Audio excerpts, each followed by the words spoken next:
নমস্কাৰ আপোনালোক সকলোকে মোৰ চেনেল জীৱাছ কিচেনলৈ স্বাগতম জনাইছো আশা কৰো আপোনালোক সকলো ভালে আছে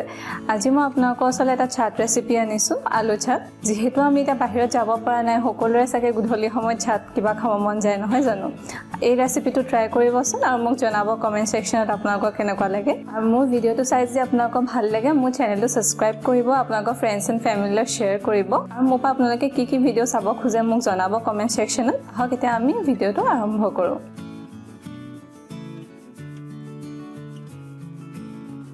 চাওকচোন দেখিবলৈ ইমান টেস্টি হৈছে খাবলৈও হসাকৈ বহুত ভাল হয় ঘৰত ট্ৰাই কৰি চাব আহক এতিয়া আমি ৰেচিপিটো চাওঁ এয়া মই অলপমান মিহিমিহিকৈ পিয়াজ কাটি লৈছোঁ জলকীয়া কেঁচা বেদাম ধনিয়া নেমু ভুজিয়া আৰু তেতেলী পানী আলুটো মই সৰু সৰুকৈ কিউব সাইজত কাটি লৈছোঁ আপোনালোকৰ এনেকুৱা ধৰণে কাটি ল'ব তেতিয়া সোনকালে সিজি যায় আৰু খাবলৈও ভাল হয়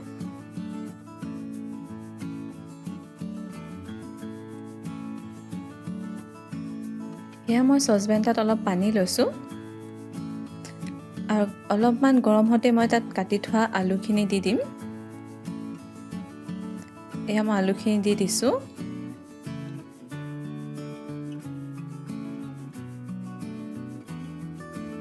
আৰু মই 10 মিনিট মানহে ৰাখিছোঁ মই পুৰাকে বইল হ'ব দিয়া নাই কাৰণ আলুখিনি ফ্ৰাই কৰিম অলপ ভালকৈ পানীটো টুকি ল'ব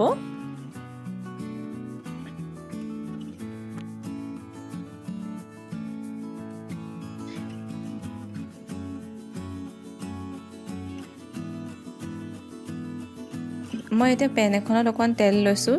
তেলখিনি অকমান গৰম হতে মই তাত কেঁচা বাদাম দি দিছোঁ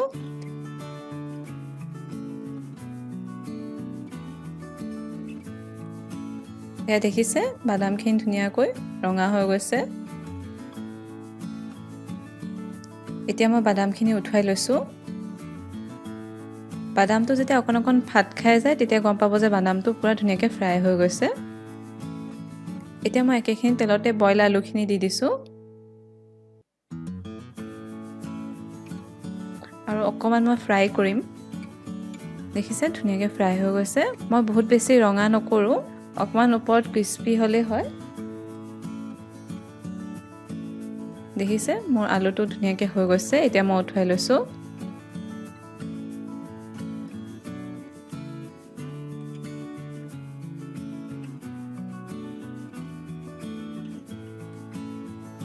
এতিয়া মই বল এটাত ফ্ৰাই কৰা আলুখিনি দি দিছোঁ তাতে মই ভাজি থোৱা বেদামকেইটা দি দিছোঁ এতিয়া অলপ পিয়াজ দিছোঁ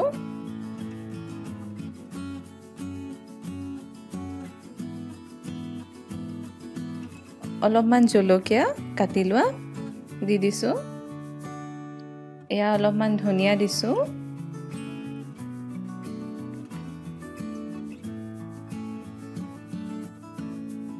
আৰু অকণ নেমু চেপি দিছোঁ নেমু চেপি দিলে বহুত ভাল লাগে টেঙা এটা টেষ্ট আহে ভাল হয় চাটটো খাবলৈ এয়া মই অকণমান নিমখ দিছোঁ নিমখটো আপোনালোকৰ আন্দাজত দিব নিজৰ আৰু অকণমান মই জিৰা গুড়ি দিছোঁ বহুত বেছি নহয় আৰু আধা চামুচৰ সমান মই চাট মছলা দিছোঁ আৰু 2 চামুচ মই তেতেলী পানী দিছোঁ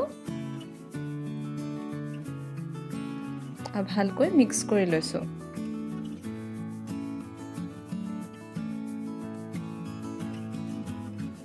এতিয়া মই ওপৰত অলপমান ভুজিয়া দি দিছোঁ আকৌ মই ভালকৈ মিক্স কৰি লৈছোঁ এয়া আমাৰ আলু চাট ৰেডি হৈ গ'ল এতিয়া মই সাৰ্ভ কৰি লম আপোনালোকৰ বাৰু দেখি কেনেকুৱা লাগিছে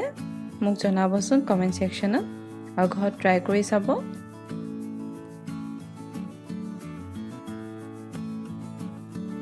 ঘৰতে যেহেতু বনাও ভালো হয় খাবলৈ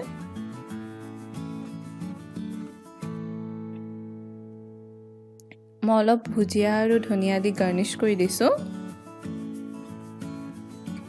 মোৰ ভিডিওটো চোৱাৰ বাবে বহুত বহুত ধন্যবাদ আশা কৰোঁ আপোনালোকৰ ভিডিওটো ভাল লাগিলে এই ৰেচিপিটো আপোনালোকে ঘৰত ট্ৰাই কৰি চাব